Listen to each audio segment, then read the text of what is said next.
சட்டம் மாறி வந்து மண்ணை முட்டும் காலில் சூழ்ந்து கைகள் தட்டும் வாழியவே தென்னவராட்சி திசைகள் எட்டும் நம்மவராற்றல் விண்ணை முட்டும் எட்டு திக்கும் முரசு கொட்டும் வாழியவே. முடிவாக நான் உன்னை என்ன செய்வேன் என்று இப்போதே என்னால் அனுமானமாக சொல்ல முடியாது. எப்படி எப்படி? என் பல்லை தட்டுவாய், காதை கிழிப்பாய், என் கையை முறிப்பாய், காலை உடைப்பாய், எலும்பை நொறுக்குவாய். நான் இதையெல்லாம் வேடிக்கை பார்த்துக் கொண்டிருப்பேன் என்று நினைத்தாயா? ஏதோ வயதானவர் என்று மரியாதை கொடுத்தால் திமிராகவா பேசுகிறாய்? உன் திமிரை அடக்குகிறேன் பார்.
அவனை விட்டு விடுங்கள். என்ன பெண்ணம்மா நீ? உன்னை துன்புறுத்தியவன் மீதே இரக்கம் காட்டுகின்றாயே, இதுதான் பெண்களின் குணமோ? அப்படியல்ல, என்னை துன்புறுத்தியவன் தான் என்றாலும் ஒரு வகையில் அவன் எனக்கு உதவி செய்தவன். அதனால்தான் அவனை விட்டுவிட சொல்கிறேன். என்ன சொல்கிறாய்? யார் நீ? நான் தொண்டி துறைமுக பகுதியில் வசித்து வந்தேன். சிறு வயதிலேயே தாய் தந்தையரை இழந்துவிட்ட என்னை தாய் வழி பாட்டிதான் வளர்த்து வந்தார். சமீபத்தில் எனது பாட்டி இறந்துவிட நான் அனாதையாகிவிட்டேன். என்னை ஆதரிக்க யாரும் இல்லாத, யாரும் முன்வராத நிலையில் என் தூரத்து உறவு சின்னம்மா வீட்டில் ஊர் மக்கள் என்னை சேர்த்து விட்டார்கள். என் சின்னம்மாவிற்கு என்னை ஆதரிக்க விருப்பம் இல்லாததால் என்னை ஒரு அறையில் அடைத்து வைத்து யாருக்கோ என்னை விற்பனை செய்ய ஏற்பாடு செய்து விட்டார்கள். இதை எப்படியோ அறிந்து கொண்ட இந்த காட்டுவாசிதான் என்னை அங்கிருந்து காப்பாற்றி அழைத்து வந்தான். இவன் பெயர் கூட எனக்கு தெரியாது. உன்னை காப்பாற்றியவன் என்று கூறுகிறாய். பிறகு எதற்கு உன்னிடம் அவ்வளவு முரட்டுத்தனமாக நடந்து கொள்ள வேண்டும்? அதை ஏன் கேட்கிறீர்கள்? என் சின்னம்மாவிடமிருந்து என்னை காப்பாற்றி கூட்டி வந்தவன் நீயோ அனாதை, நீ எங்கு போவாய்? உன்மேல் கொண்ட காதலால் தான் உன்னை காப்பாற்றினேன். என்னையே நீ திருமணம் செய்து கொள் என்று கட்டாயப்படுத்த ஆரம்பித்து விட்டான். அடப்பாவி, வேலையே பயிரை மேய்ந்தது போல் காப்பாற்றியவனை கல்யாணம் செய்து கொள்ள ஆசைப்பட்டு விட்டானா? ஆமாம், இப்பொழுது கூட வலுக்கட்டாயமாக என்னை தாலி கட்டத்தான் இழுத்து கொண்டு சென்றான். நல்ல வேளையாக இந்த அப்பா, நான் தங்களை அப்பா என்று அழைக்கலாமா? தாராளமாக அழைக்கலாம். இவர் வந்து என்னை காப்பாற்றி விட்டார். உனது பெயர் என்ன? வாருணி. வாருணி நல்ல பெயர். பரிவாதினி, என்னப்பா? வாருணியுடன் சேர்த்து எனக்கு 3 மகள்கள். எப்படி? ஆமாம், அருந்ததி, பரிவாதினி, வாருணி. ஏன் தந்தையே 3 மகள்களோடு நிறுத்திவிட்டீர்கள்? இன்னும் 2 சேர்த்து கொண்டால் நீங்கள் ஆண்டியாகி விடுவீர்கள். என்னம்மா சொல்கின்றாய்? ஆமாம் தந்தையே, 5 பெண்கள் இருந்தால் அரசனும் ஆண்டியாகி விடுவான் இல்லையா? வாருணி, இனி நீ எதற்கும் கவலைப்படாதே. பாதுகாப்பான இடத்திற்கு தான் வந்து சேர்ந்திருக்கின்றாய். இந்த பரிவாதினி யார் தெரியுமா? சேர நாட்டின் இளவரசி. ஓ, இவள் இந்த சேர நாட்டின் இளவரசியா? வேளிர்குல இளவரசியான நான் சரியான இடத்தில்தான் தஞ்சம் அடைந்திருக்கிறேன். என்னவாயிற்று? ஏன் இவ்வளவு திகைப்பாய் பார்க்கிறாய்? இல்லை, நாட்டின் இளவரசியாரை நேரில் சந்திக்கும் வாய்ப்பு கிடைத்த பெரும் பாக்கியத்தை எண்ணி நான் மகிழ்ச்சியில் திளைத்துக் கொண்டிருக்கிறேன். தாங்கள்? நான் கடல் வளம் காண வந்த இளவரசியாருக்கு மெய்காப்பாளனாக வந்தவன். என் பெயர் குணாளன். வாருணி, நீ எங்களோடு வா. உன்னை இங்கிருந்து சேர மன்னரிடம் அழைத்து செல்கிறோம். இனி உனக்கு எந்த பயமும் இல்லை. நாங்கள் பார்த்துக் கொள்கிறோம். வா.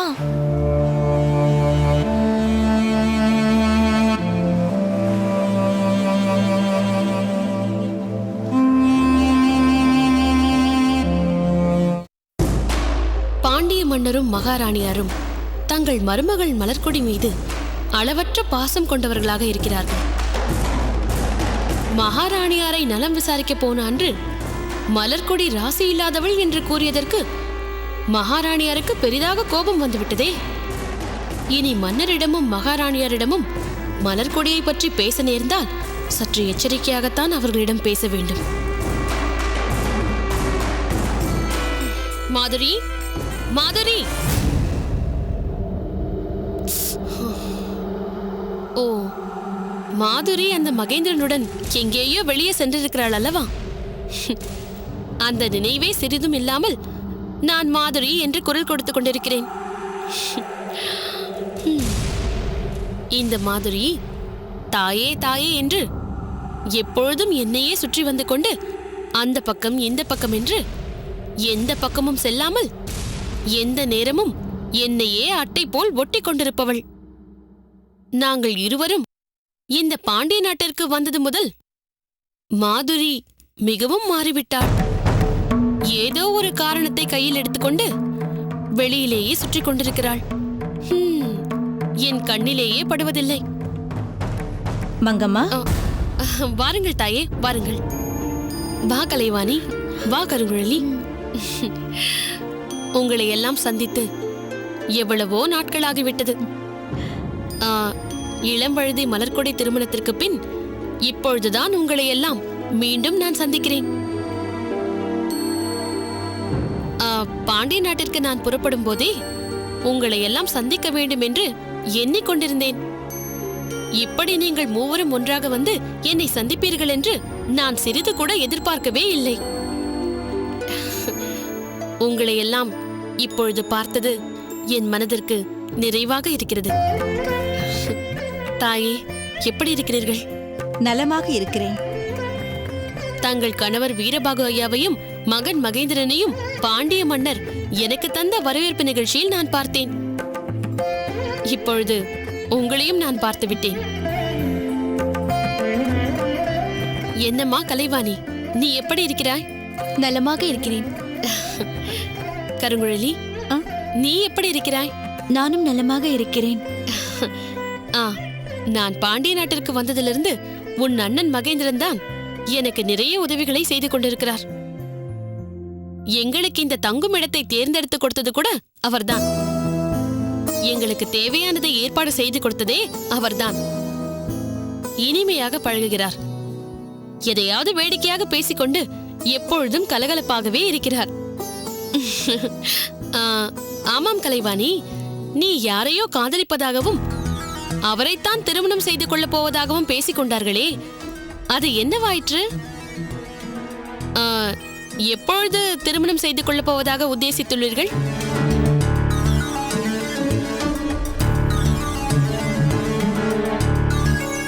எதற்காக தாயும் மகளும் இப்படி ஒருவரை ஒருவர் பார்த்துக் கொள்கிறார்கள்? எனக்கு ஒன்றும் புரியவில்லையே.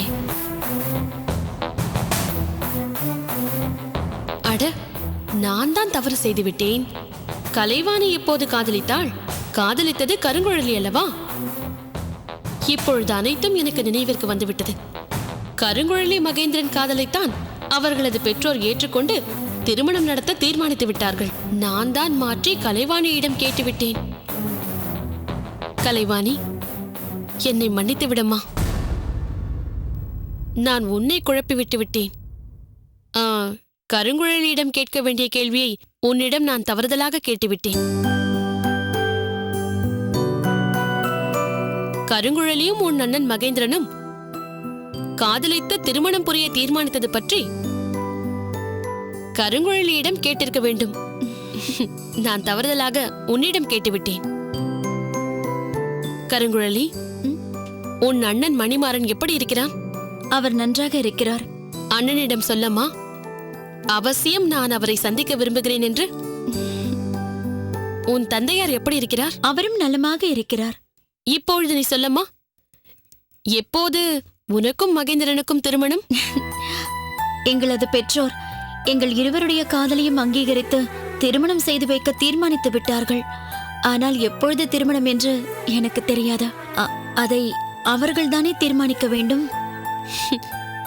நம் போன்ற பெண்களுக்கு வரும் வெட்கமும் நாணமும் எங்கிருந்துதான் சிவப்பை அள்ளி கொண்டு வருகிறதோ எனக்கு தெரியவில்லை. திருமணம் என்றதும் வெட்கத்தால் கருங்குழலியின் கண்ணங்கள் எந்த அளவிற்கு சிவந்திருக்கிறதென்று நீங்களே பாருங்கள்.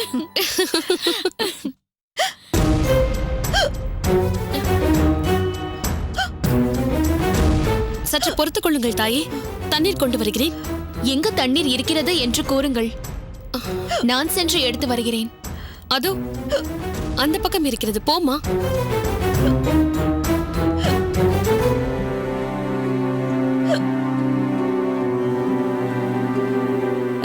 இப்பொழுது விக்கல் நின்று போய்விட்டது. கலைவாணி தண்ணீர் கொண்டு வரட்டும். நீங்கள் சிறிதளவாவது தண்ணீர் அருந்துங்கள். ஆமாம் மங்கம்மா, உனது தேவைகளை எல்லாம் நீதான் பார்த்துக் கொள்கிறாயா? பணியாட்கள் யாரும் கிடையாதா? சோழ நாட்டிலிருந்து நீ தனியாகவா வந்தாய்? என் தேவைகள் அனைத்தையும் கவனித்துக் கொண்டு எப்பொழுதும் என்னுடனே இருப்பாளே மாதுரி.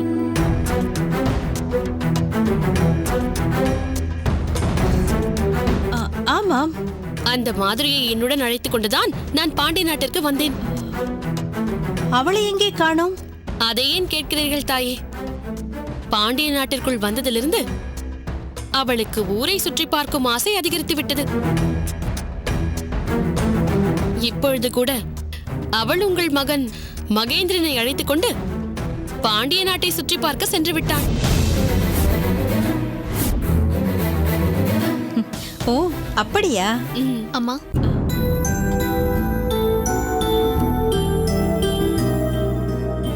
எதற்காக இவர் அவளுடன் செல்ல வேண்டும்? அந்த மாதிரிக்கு ஊர் சுற்றி காட்ட வேறாள் இல்லையா? என்னவர் பெண்களை கண்டாலே வழிய ஆரம்பித்து விடுவார். இப்படி தனியாக ஒரு பெண்ணுடன் செல்லும் சந்தர்ப்பம் கிடைத்தால் நினைத்து பார்க்கவே அருவருப்பாக இருக்கிறது. ஐயோ, உடனே போய் அவரை அவளிடமிருந்து பிரிக்க வேண்டும் என்று தோன்றுகிறதே. ஆனால் பாதியில் விட்டுவிட்டு போக முடியாதே. அந்த மாதிரி தான் அழைத்தாள் என்றால் இவருக்கு எங்கே போயிற்று புத்தி?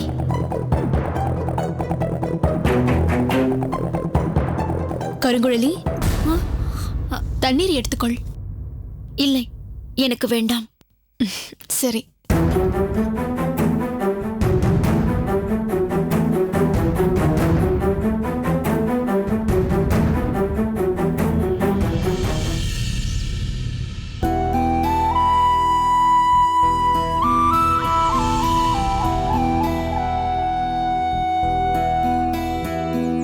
மாதுரி, என்ன? பிடித்திருக்கின்றதா? பிடித்திருக்கின்றது. நிஜமாகவா? ஆம், நிஜமாகத்தான். நம்பலாமா? நம்பலாம். ஆமாம், பிடித்திருக்கின்றது என்று சொன்னீர்களே, உங்களுக்கு என்ன பிடித்திருக்கிறது? ஆமாம், பிடித்திருக்கிறதா என்று என்னை கேட்டீர்களே, அந்த கேள்வியை எதை நினைத்து கேட்டீர்கள்? ஆ, நான் இந்த பாண்டிய நாடு பிடித்திருக்கின்றதா என்று கேட்டேன். நானும் இந்த பாண்டிய நாடு பிடித்திருக்கிறது என்றுதான் சொன்னேன். பாண்டிய நாட்டின் எல்லா அழகையும் நீங்கள் ரசித்து பார்த்தீர்களா?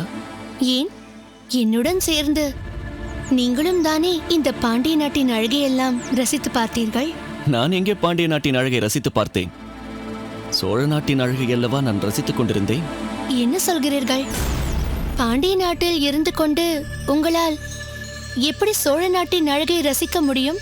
ஏன் முடியாதா? அதுதான் எப்படி என்று கேட்கிறேன். சோழ நாட்டு அழகு பாண்டிய நாட்டில் இருந்தால், பாண்டிய நாட்டில் இருந்தபடியே சோழ நாட்டின் அழகை ரசிக்கலாமே. நீங்கள் என்ன சொல்கிறீர்கள்? எனக்கு ஒன்றும் புரியவில்லை. உங்களுக்கு புரியும்படியாகவே சொல்கிறேன். நீங்கள் சோழ நாட்டின் அழகுதானே. பாண்டிய நாட்டின் அழகை நீங்கள் ரசித்து பார்த்துக் கொண்டிருக்கும் போது சோழ நாட்டின் அழகான உங்களை நான் ரசித்துக் கொண்டிருந்தேன் என்று சொல்ல வந்தேன்.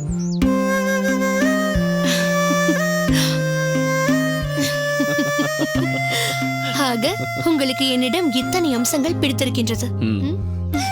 ஆம், மாதுரி, உங்களிடத்தில் என்னென்ன அம்சங்கள் பிடித்திருக்கின்றது என்று நான் கூறினேனே, என்னிடத்தில் என்னென்ன அம்சங்கள் பிடித்திருக்கின்றது என்று தாங்கள் கூறவே இல்லையே.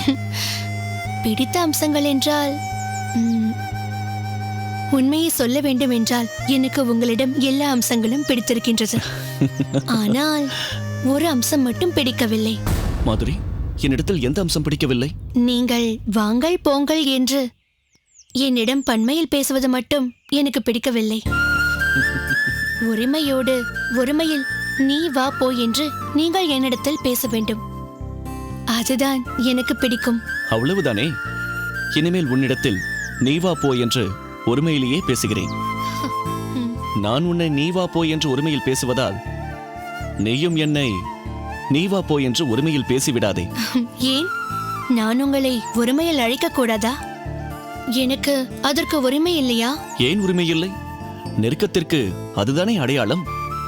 மாதுரி, உன்னை போன்ற அழகான பெண்கள் என்னை வா போ என்று அல்ல, வாடா போடா என்று அழைத்தாலும் எனக்கு சம்மதம்தான். என்னை பொறுத்தவரை உன்னை போன்ற அழகான பெண்கள் என்னிடத்தில் பேச வேண்டும், அவ்வளவுதான். இந்தாருங்கள் பதநீர். இவன் என் நண்பன். நாம் அருந்துவதற்கு பானகம் தயாரித்துக் கொண்டு வந்திருக்கிறான். கொடு. எடுத்துக்கொள்ளுங்கள்.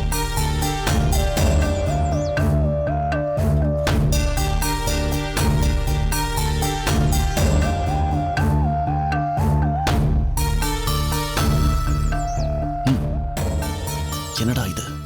பதநீரை எனக்கு கொடுத்து விட்டாய். இடது பக்கம் கல்லு, வலது பக்கம் பதநீர். இல்லையே,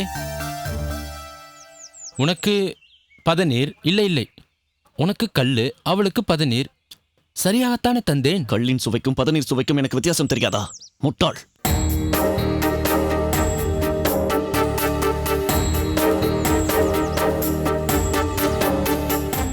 அருந்துங்கள்.